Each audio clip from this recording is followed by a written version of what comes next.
The training board glowed under fluorescent light, its switches and outlets daring us to find the secrets they hid. Yesterday we learned the detective's method. Verify the tester, live dead live, never guess, always log. Today Harris raised the stakes. He called it the battlefield of faults. He stood by the board, wires exposed like veins waiting for a surgeon. Harris, open circuits. Now you meet their darker brothers, short circuits, ground faults, arc faults. They do not whisper. They strike. He picked up 2 bare conductors and tapped them together for a split second. A flash, a loud pop, and the breaker snapped off with a violent click. Kevin jumped back, nearly dropping his meter. Harris, that is a short circuit. The wrong path. Current rushing where it does not belong. A river cut loose. Tell me, apprentice, what protects against it, Jon? The breaker. It trips to clear the fault, Harris. Correct. Right. But only if the breaker is sized right. Oversized and the wire burns before the breaker acts. Maria leaned in, pointing to another test rig. Maria, what about this? She touched her non-contact tester to a metal box. Tip glowed red. Harris. That is a ground fault. Current leaking from hot to ground, crawling on the box that should be safe. That is why we install GFCI. Ground fault circuit interrupters trip instantly when imbalance occurs. The foreman entered, his face grim. Foreman, answer me, apprentice. How fast does a GFCI trip? Jon, within fractions of a second, when current differs between hot and neutral by more than 5 milliamps. Foreman, correct. 5 milliamps may sound small, but it is enough to kill in water. Kevin muttered nervously. Kevin, so GFCI protects bathrooms, kitchens, outdoor outlets? Harris, yes. Anywhere moisture threatens, code demands it. Ignore it, and you gamble with lives. He flipped another switch on the training board. A lamp flickered, on and off, random as lightning bugs.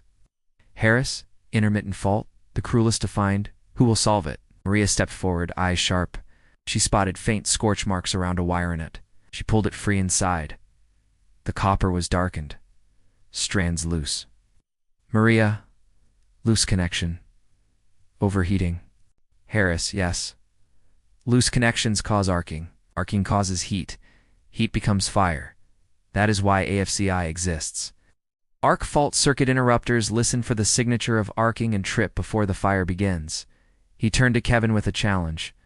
Harris, Kevin, tell me, what breaker protects against ground faults? Kevin, GFCI. Harris, and against arc faults? Kevin, AFCI. Harris nodded, though his eyes remained stern. Foreman cut in, his clipboard ready. Foreman, apprentice, what is voltage drop? The loss of voltage along a conductor due to resistance. Foreman, and why does it matter? Jon, because too much drop starves equipment. Motors overheat, lights dim, systems fail. Foreman, correct. The code allows no more than 3% on a branch circuit, 5% total on a feeder and branch combined. Design wisely or face failure. The lesson turned into a battlefield of tests. Harris killed breakers, created shorts, simulated ground faults, forced us to track each step with our meters. We wrote logs of every action, every reading. Harris, step by step, systematic. A diagnostic log is your weapon. Without it, you chase ghosts. With it, you hunt truth. Kevin faced a test where a breaker tripped randomly. He guessed, replacing a lamp without testing. Harris's glare was ice. Harris's guessing is not troubleshooting. Guessing is gambling. Test, isolate, confirm, shamed. Kevin restarted. He measured voltage at the switch. Good. At the lamp. Dead. At the junction, loose connection again. Tightened. Fixed. This time he wrote it in his log. Kevin, fault isolated. Connection corrected. Circuit restored. Harris gave him a nod, small but real. As the day stretched, we faced scenario after scenario. A breaker tripped from a nail piercing a hidden cable short circuit. A wet outlet triggered GFCI ground fault. Scorched splice caused flicker arc fault. Each test hammered truth deeper. Electricity speaks, but only to those who listen with discipline. Ow.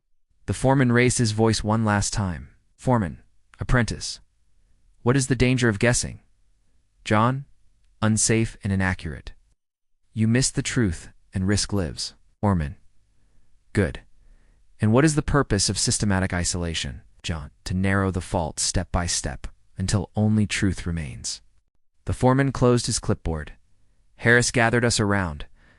Harris opened circuit broken path, short circuit trong path, ground fault leakage path, arc fault burning path. You now know their names.